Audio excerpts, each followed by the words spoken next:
নমস্কার বন্ধুরা, মনিকার রান্নাঘরে আপনাদের সকলকে স্বাগত। সবাই ভালো আছেন নিশ্চয়ই, আমিও ভালো আছি। আজ আমি বিউলির ডাল দিয়ে চিংড়ি মাছ কি করে করব সেটাই আপনাদের রান্না করে দেখাবো। আশা করি আপনাদের ভালো লাগবে।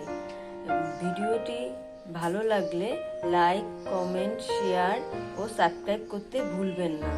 আসুন দেখে নেওয়া যাক কিভাবে করব।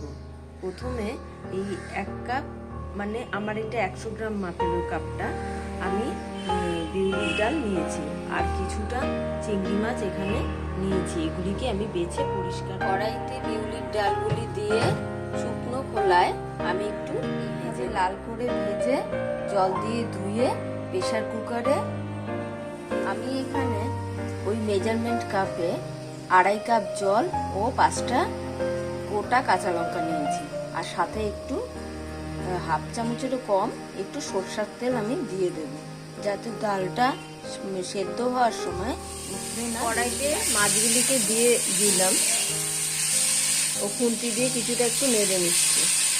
তারপর ফোড়নের জন্য একটা শুকনো লঙ্কা, কিছুটা হাফ চামচের কম একটু মৌরি, গোটা মৌরি, 2টো তেজপাতা ও হাফ ইঞ্চির মতন একটু আদা নিলাম। আদাটা আমি থেতো করে দেব। এটা আমি কড়াইতে 1 চামচ কড়াইতে তেল দিয়ে দিলাম ফোড়নের জন্য। এদিকে প্রেসার কুকারের ডালটা একটু খুলে দেখেছিলাম, আরো 2টো আমাকে সিটি দিতে হলো। টোটাল তাইলে 6 থেকে 7টা আমার লেগে গেল। ফোড়নগুলি একে একে আমি সব দিয়ে দিলাম, দিয়ে একটু হালকা নেড়ে নিচ্ছি। এরপরে মাছগুলি আমি ছেড়ে দেব।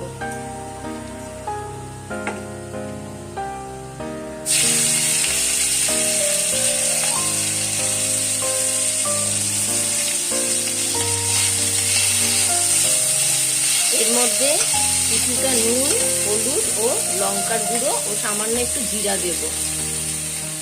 মশলাগুলো সব হাফ চামচেরও কম ছোট চামচের দেওয়া হয়েছে। এবার সামান্য কিছু জল দিয়ে একটু জাস্ট নেড়ে চেড়ে নিচ্ছি।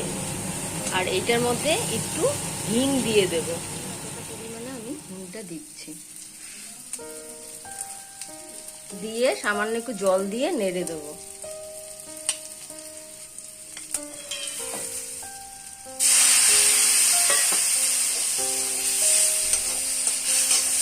এইবার ডালটা আমার হয়ে গেছে সেদ্ধ, ওটা আমি এর মধ্যে দিয়ে দেব।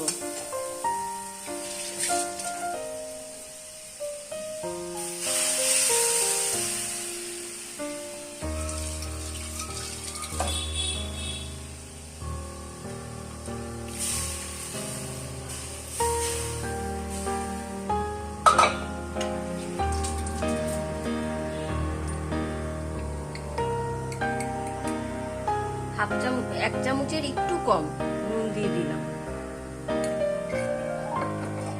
এবার একটু নেড়ে দিচ্ছি, কিছুক্ষণ ঢাকা দিয়ে রাখবো।